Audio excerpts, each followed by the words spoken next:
یا فاطمه یا فاطمه یا فاطمه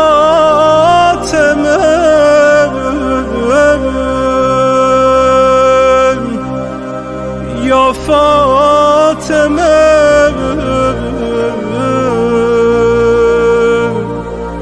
یا فاطمه.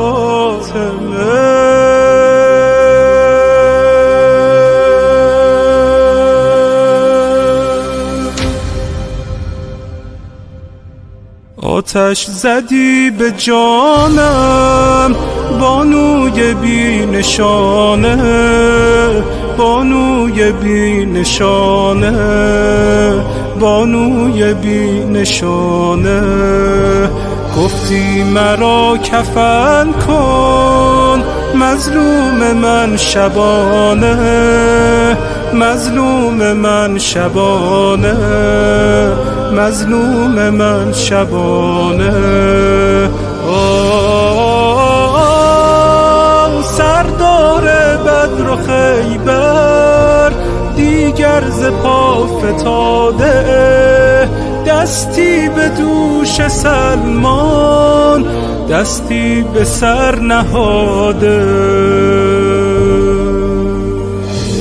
یا فاطمه یا فاطمه یا فاطمه یا فاطمه یا فاطمه یا فاطمه یا فاطمه یا فاطمه. یا ابن الحسن کمک کن جد مطهرت را، جد مطهرت را، جد مطهرت را.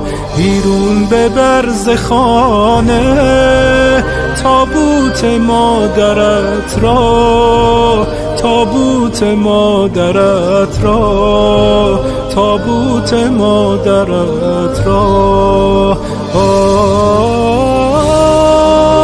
روزی تو خواهی آمد از غربت زمانه، می آوری نشان از آن قبر بی نشانه.